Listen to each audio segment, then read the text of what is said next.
No ar, mais um episódio do podcast Mineral.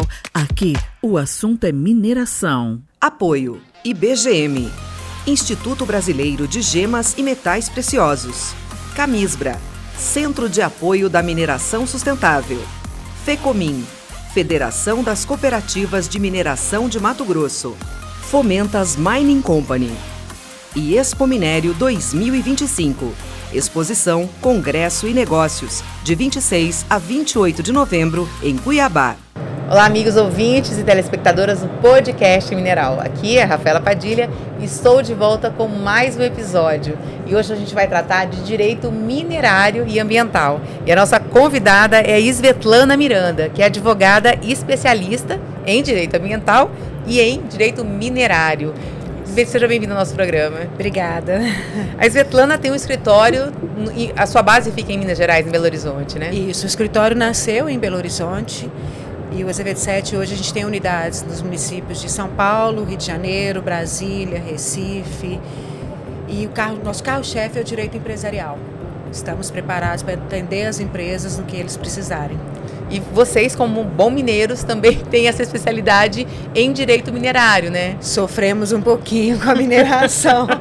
Sofremos assim, porque é um setor super necessário à vida de qualquer um, né? A mineração ela faz parte da nossa vida, a gente vive com objetos originários, né, dos minérios que são extraídos na mineração, mas é um setor muito mal visto ainda, né, pela própria sociedade. Todo mundo quer viajar de avião, mas ninguém quer o minério de ferro. Né? Todo mundo quer usar o ouro, ganhar uma joia de ouro, mas ninguém quer a mineração de ouro. Né? Ninguém quer morar do lado de um empreendimento minerário. Então a gente tem um arcabouço legal aí considerável, mas vale a pena. Vale a pena. É desafiador, mas é muito gostoso. Vale a pena. Vamos começar a falar sobre os maiores desafios da mineração. Você acha que os desafios são legais? A falta de legislação antiga que existe no Brasil? Quais são os maiores desafios desse setor? A legislação é uma legislação de fato antiga e atualmente, após principalmente a criação da Agência Nacional de Mineração, a ANM, é que está sendo regulamentada. Né? Que a gente está tendo de fato atos normativos regulamentando a atividade minerária. Então, antes a gente tinha quase uma lacuna legal. Né? As agências, agora a ANM está se fortalecendo, os órgãos ambientais estão cada vez mais capacitados, inclusive de forma tecnológica, conseguindo conhecer mais aperto, vamos colocar assim, os empreendimentos, os impactos que são gerados, os danos que são gerados. Isso é ruim e é bom. É ruim porque você tem gente tomando conta, né? Ninguém gosta de alguém tomando conta do seu quintal 100% do dia. Mas é bom porque você tem uma base, isso agiliza a análise dos órgãos ambientais, dos estudos, você tem uma base consolidada de dados. E esses dados, por sua vez, também eles ajudam os órgãos públicos a elaborarem normas mais adequadas ao setor, mais justas ao setor. Hoje a gente tem elementos para isso e os técnicos também têm mais conhecimento para isso. A diretoria da ANM é toda uma diretoria técnica que sabe o que está falando, que sabe o que está opinando. Né? A gente tem também a atuação dos órgãos institucionais de apoio, igual o IBRAM. Lá em Minas Gerais a gente tem o Sindiestra. Aqui no estado a gente tem a participação, por isso é tão importante eventos como a Expo Minério. Né? Ontem o lema da Pamela, né, que é destravar, desburocratizar, desmistificar, e é de fato muito importante. E isso é muito bem visto, não só aqui, mas também fora. Porque quando você destrava, você desmistifica, principalmente junto à comunidade, você tira um peso, vamos colocar assim, institucional, em cima do setor de mineração. Porque quando o investidor ele procura um empreendimento para colocar dinheiro, né, para investir, ele quer ter maior segurança técnica, maior segurança jurídica, ele quer saber se a imagem dele não vai ser vinculada a um empreendimento que pode importar em algum desajuste reputacional e, por conta disso, em ações na Bolsa de Valores. Essas exigências, elas são mais do mercado internacional, né? Nacional também. essa questão de Amadureceu muito. Amadureceu muito. Porque assim, a gente frequentemente a gente se depara, a imprensa dá muita visibilidade para notícias negativas da mineração, né? É mais fácil, né, para vender. É mais comercial. Como a questão dos Yanomamis, por exemplo, isso impacta diretamente na mineração, né? Porque assim, um comprador, ele quer ter garantia da origem do produto dele. Sim. E sem contar também, além dessa segurança, é bom a gente lembrar também, né? Por que a gente, ontem, na mesa de abertura, né, muito se pediu pela revisão dessas normas, né, no painel de políticas públicas, idem. Por quê? Porque, além de serem normas antigas, o antigo legislador, vamos colocar assim, antigo, porque legislou lá na década de 80, no máximo até 90, que é a grande base da nossa legislação vigente, em sua grande maioria, eram pessoas, quem opinou, né, originários do Poder Judiciário, do Ministério Público. A gente não tinha uma atuação muito forte do setor produtivo, aquele que tem o dever de cumprir as obrigações. Eles sabem onde é que o sapato aperta.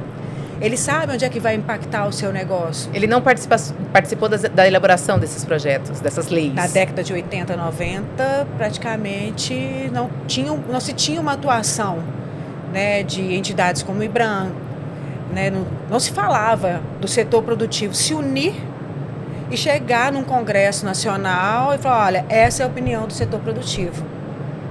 E hoje eles têm representatividade? Bem atuante. Além do IBRAM, a Câmara Federal tem uma frente parlamentar só para tratar da mineração, né? Tem. A Assembleia Legislativa do Estado do Mato Grosso também. Daí o amadurecimento da própria sociedade, né? A sociedade, ela viu que isso era necessário. Porque tem que compatibilizar, não tem jeito. Não adianta a gente também querer só o verde sem esquecer que nós precisamos do minério. Tem que ter realmente o desenvolvimento sustentável. Tem que estar equilibrado. A balança tem que estar equilibrada. É só assim que a gente vai conseguir, inclusive, garantir para as futuras gerações o que hoje a gente tem. Também não é deixar de minerar para as futuras gerações, mas a gente precisa ter minerar realmente esse balanço. Você é especialista em direito ambiental, sim, né? E é um dos principais problemas nessa área da mineração. E aqui no estado do Mato Grosso, vocês ainda se convive com 3 grandes biomas brasileiros, 3 importantíssimos biomas brasileiros, né? Que é o Pantanal, o Cerrado e a Amazônia Legal, que possui regras, inclusive, mais restritivas para a exploração com fins de proteção ambiental. Mas, com cuidado, dá para se fazer uma mineração sustentável. Hoje mesmo nós tivemos uma apresentação de manhã da Rio Cabaçal. E a Rio Cabaçal mostrando como é que o projeto dela, por exemplo, eles vão ter, os rejeitos serão todos a secos, ou seja, não vai precisar de barragem. Todo o estéreo que vai ser retirado para retirar o minério vai ser reaproveitado na recuperação de áreas degradadas, né? Então, o projeto da Nexa em Aripuanã, estão reaproveitando o rejeito, inclusive, para desenvolver subprodutos. Então, hoje é possível. Nós temos aqui, inclusive, na Expo Minério, um expositor que faz casas a partir de resto de mineração. É possível conciliar a questão ambiental e a mineração, né? Mas você percebe que houve uma conscientização por parte do setor também, né? Que amadureceu muito em relação às regras ambientais? Sim. Até porque é necessário, né? Há vários índices de bolsas. Os bancos hoje só concedem financiamento se as empresas estão regulares. Grandes bancos financiadores, tipo Itaú, Santander, eles possuem inclusive setor próprio que fiscaliza e audita os projetos para garantir que eles não estão aportando dinheiro em projetos irregulares e ilícitos. Porque não só porque eles não querem associar a imagem, mas eles também querem o dinheiro de volta, né? Vamos ser sinceras. Reputacional. Vamos ser sinceras, porque se o empreendimento está irregular e está ilícito, ele vai ser fechado. Ele vai ter suas atividades suspensas. Então, a chance dele ter aquele financiamento concedido, devolvido, é menor. Igual os proprietários, né? Aí já trazendo para o agronegócio. Se o proprietário rural, o possuidor rural, ele não tem as obrigações legais inerentes ao imóvel, com a reserva legal regularizada, averbada, o banco não concede financiamento. Mas financiamento nessa, a gente está falando de mineração e ela tem portes, né? Tem a pequena mineração até a grande mineração, que vocês são do estado, Minas Gerais é o estado da grande mineração, que é o minério de ferro. E nós somos aqui uma mineração mais artesanal, a pequena mineração. Um dos problemas da pequena mineração é acessar essas linhas de crédito, né? Você tem muita dificuldade de garantias para poder acessar essas linhas de crédito. Mas hoje, se o empreendimento consegue a sua regularização junto à SEMA e junto à ANM, que a ANM ela vai regularizar a parte do direito minerário, né, que é o uso do subsolo, e a SEMA a licença ambiental. Os bancos têm concedido os financiamentos. O compromisso, aí veio o compromisso também do empreendedor de manter todos os atos administrativos e autorizativos que ele obteve para ele continuar crescendo cada vez mais. Inclusive, quando a gente tratou ontem do investimento no exterior, né, teve, inclusive, uma das perguntas do painel foi essa.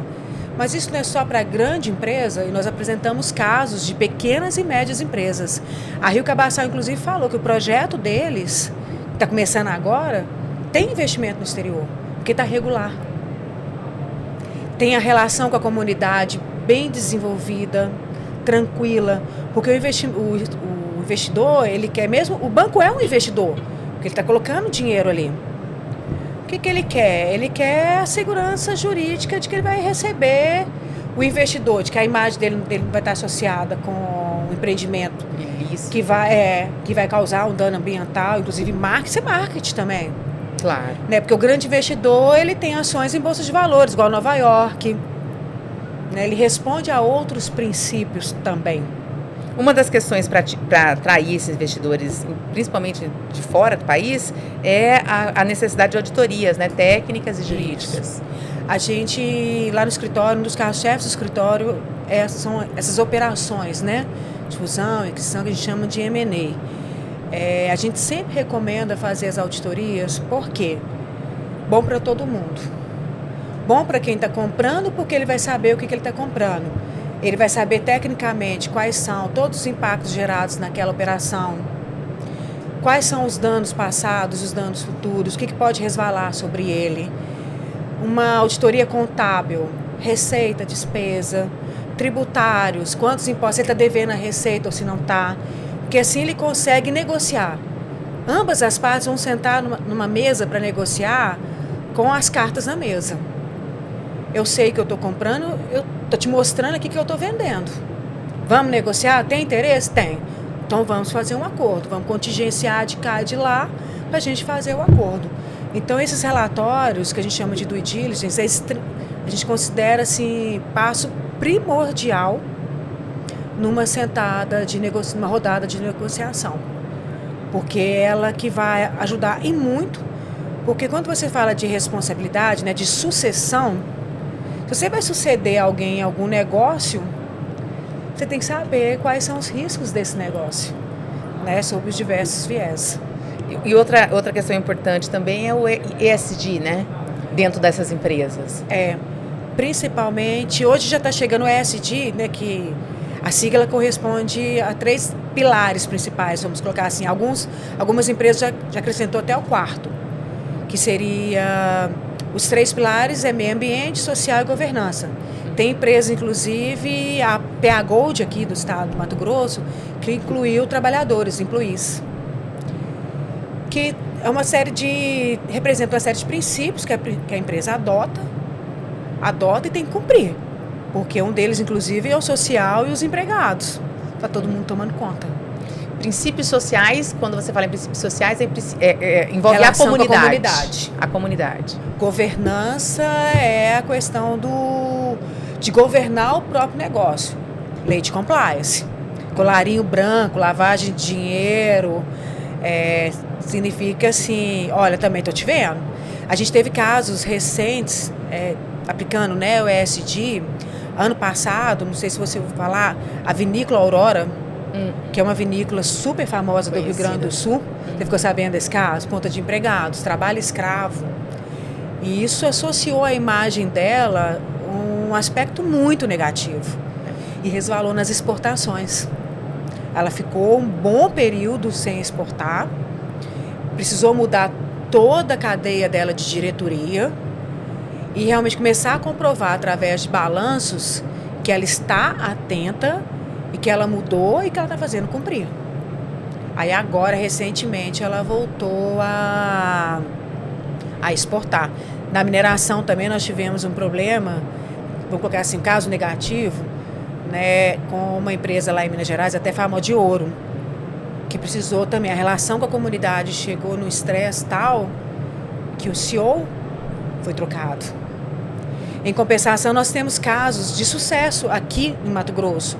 A Nexa Aripuanã fez um acordo, quando ela começou a implementar o empreendimento dela em Aripuanã, ela fez um acordo com os garimpeiros.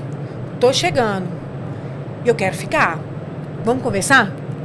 E deu muito sucesso, é um benchmark de sucesso internacional. Foi uma grande empresa de zinco que estava chegando na cidade e conciliou com a pequena mineração que existia ali, com uma cooperativa, impactar, né? Porque estou chegando aqui agora, você já está aí. Exato. Eles até ajudaram na organização dessa cooperativa. Foi. São casos que precisam ser replicados em todo o Brasil, né? Uma outra coisa interessante que a gente tem que abordar aqui é a questão da economia circular. Como que ela pode ser aplicada dentro do garimpo, dentro da mineração? Eu falo garimpo porque aqui em Mato Grosso o carro-chefe da mineração é o ouro. Mas assim, toda a mineração, toda a cadeia. O que é economia circular? Normalmente a nossa economia hoje ela é pautada numa linha que a gente chama de linear. Extrair, consumir e jogar fora. A circular é quando você volta pro negócio em forma de subproduto aquilo que você descarta. Quando a Fomenta faz tijolo, faz casa com resíduo, isso ela está reutilizando, ela está possibilitando que aquilo que seja jogado fora no aterro volte para a cadeia produtiva. Isso hoje é um movimento muito intenso, principalmente no setor de mineração, porque o rompimento das barragens, a gente fica meio assim de falar, principalmente mineiro, o rompimento das barragens em Mariana e Brumadinho mostraram que aquela disposição final, principalmente a úmida, ela tem um risco muito alto, né? E desde então começou-se uma pressão muito grande no setor produtivo, e o minerário é aquele que produz uma grande gama de rejeitos, de resíduo, né, de estéreo, porque o estéreo, para você chegar no minério, você tira aquela parte de cima do solo, você vai dispor em algum lugar para você minerar. E teve esse movimento muito forte, olha, tem que dar um fim nisso. Ou se não for dar um fim, o que podemos reaproveitar? E as empresas investiram, muitas investem, e ainda estão investindo, inclusive custeando pesquisas nas universidades. Então está sendo bom também para o setor de ciência e tecnologia, no desenvolvimento de produtos, de soluções com esses resíduos, com esses rejeitos. E a gente tem visto aí uma grande gama de reaproveitamento desses resíduos, não só para tijolos, para construção civil, para aspectos, inclusive, para uso em laboratórios. E algumas já estão usando até vendendo como subproduto. Rejeito da mineração como produto? Quando tratado, vou te contar um caso da Nexa, lá em Minas Gerais. Tem uma unidade da Nexa que ela vende hoje um rejeito dela, após um tratamento, o que sobra, ela vende para uso de fertilizante. Que interessante. Ela pega o rejeito, ela trata esse rejeito, ou seja, tira o que não precisa, que não pode ficar, enquadra ele nos parâmetros do Ministério da Agricultura e Pecuária e vende como ela vende, é um subproduto, né, para ser usado na elaboração de fertilizantes. Que interessante. É componente de fertilizantes. Componente de fertilizantes para adequação de solo. Esses casos precisam ter mais visibilidade, né? Porque as pessoas, quando você fala de dessas situações, o que marca são as barragens e os riscos que elas trazem à comunidade. E quando você incentiva essa economia circular, o rejeito ele deixa de ser um passivo e vira um ativo. Né? Porque você está vendendo, é receita. Então ele deixa de ser um passivo, olhando assim do ponto de vista ainda que haja contábil, investimento para que ele vire esse ativo, né? Você tem que investir. Só que assim, quanto maior a sua pilha de estéreo, maior a área que você vai precisar ter para colocar esse estéreo lá. Vale a pena, sabe, a pesquisa, você retirar e eliminar esse passivo dentro da sua própria área. Você pode usar essa área para outras coisas. Você falou muito sobre a questão da ANM, do papel da ANM. A ANM, até alguns anos atrás, era departamento e ela foi transformada em agência. Mas, assim, entre as agências reguladoras existentes, ela é a agência com menos... Porque ela foi transformada sem ter infraestrutura nenhuma, nem humana, nem né, tecnológica. Como é que está essa situação da ANM? Quer dizer... Qual que é o movimento? A gente sabe que está tendo um concurso aí, mas ela precisa ser imediatamente reestruturada, né? Sim. E o próprio setor de mineração está clamando por isso, né? Nós precisamos, o setor minerário precisa da ANM, precisa de uma ANM preparada, com equipamentos preparados, né, com locais de trabalhos adequados. Então há, sim, um clamor do setor produtivo, olhem pela ANM. A gente precisa da ANM, assim como o setor de energia precisa da ANEEL, assim como o setor de óleo e gás precisa da ANP. Né? Ela é a agência reguladora hoje da mineração. Mas o fortalecimento dos órgãos reguladores e ambientais não é só a ANM, a gente precisa de que todos os órgãos estejam fortalecidos, né? Existe um movimento nesse sentido? Do setor público? Pergunta difícil, né? Tem, assim, falando aqui do setor produtivo, né, principalmente quem advoga na área, a gente tem percebido que o Ministério Público tem buscado, principalmente nos termos de compromisso que a gente firma, que as empresas firmam, sempre um pouquinho para ajudar o órgão ambiental. Por exemplo, eu já acompanhei termos de ajustamento de conduta que a compensação foi aquisição de computadores e doação para o órgão ambiental. Por mais que o pessoal fala assim, porque a compensação é quando você vai compensar um dano irreversível. Porque o que é reversível, o minerador ele é obrigado a reparar, está na Constituição Federal. Mas o que que ele faz, ele tem que reparar. Ele tem que reparar. Mas o que é irreversível, ele vai indenizar, ele vai compensar. E eu tenho visto um movimento até bem atuante do Ministério Público, tanto federal como estadual, buscando essas compensações para os órgãos. É ínfimo, é pequeno, mas de grão em grão, né? Lá em Minas a gente fala galinha de papo.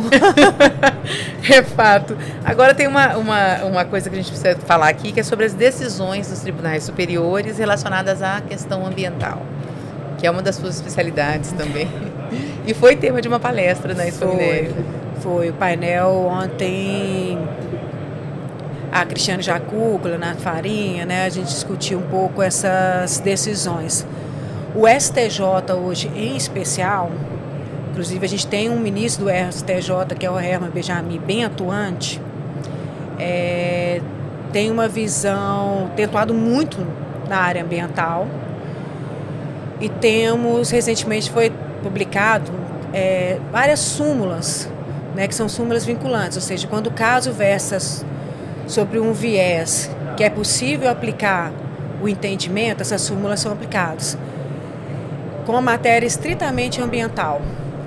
Então a gente tem súmula que fala, em caso de dano, são várias súmulas, uma delas, por exemplo, o dano ambiental é imprescritível. Então se ocorrer um dano, o Ministério Público, que é um dos órgãos legitimados, né, para correr atrás dessa reparação, se o dano ocorreu há 20 anos atrás, ele tem vários anos a fio pela frente para perseguir a reparação desse dano. Por quê? Porque o meio ambiente é um bem da coletividade, é um bem do povo. Então, assim, em defesa do meio ambiente, que é da coletividade, o Ministério Público é legitimado para buscar o tempo que ele quiser. Mas existia antes um marco temporal, né? Antes nem tinha. Para meio ambiente, não. O que tinha era geral, que a gente chama de responsabilidade civil. Por exemplo, em caso de indenização, entre duas pessoas, para meio ambiente, não tinha essa súmula determinando que é imprescritível. Daí a importância dessa simulação dessas situações pelo STJ. Um outro caso, na responsabilidade civil, quem comprova o dano é aquele que está pleiteando a indenização. Como o meio ambiente é um bem do povo, quem comprova agora que não cometeu o crime ou o dano ambiental é o réu, porque é um bem da coletividade. A gente tem várias súmulas bem interessantes, bem para a comunidade, vamos colocar assim, porque esse meio ambiente é do povo. É do interesse de todos, né?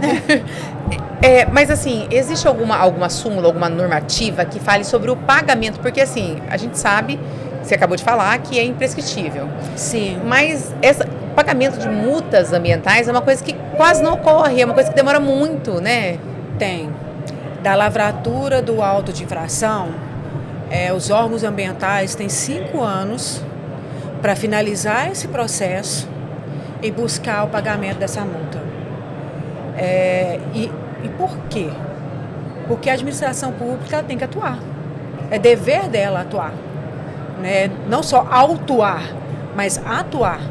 Ela tem que buscar essa perseguição do infrator. Ela tem que finalizar. Você não pode ficar ad eterna a pessoa sendo um suposto infrator. Ou é infrator ou não é infrator. Até porque, por um dano ambiental, a Constituição Federal ela fala que o suposto infrator pode responder em 3 esferas, que é essa civil, onde você vai ter a reparação do dano e ou a indenização. Isso, inclusive, é de súmula também, essa possibilidade de você ter essa cumulatividade de sanções, reparar e indenizar. Tem a criminal, que é quando você tem um crime ambiental, e administrativamente, que são os autos de infração. E para o empreendedor, é muito interessante que se encerre dentro do prazo, porque a gente tem incorrência de juros e correção monetária. Então, se dura 20 anos, você tem 20 anos de incidência de correção. Nossa. Então, às vezes, por exemplo, nós já lidamos com multa, que a gente, inclusive, entramos com ações judiciais para pedir do judiciário o seguinte: eu pago a multa, mas tira a correção, porque a mora não foi minha, não. A mora foi do órgão ambiental. Às vezes, o valor da multa é tão alto e dos juros que é maior que o valor Triplica. Até maior do que o valor da terra, né? Do que o valor do bem. Entrega. Nós tivemos um caso lá em Minas que o cara falou assim: vou te entregar a minha chave, tá? Porque eu não consigo pagar isso não, o negócio triplicou, era uma multa de 100 mil reais que foi para quase 500 mil.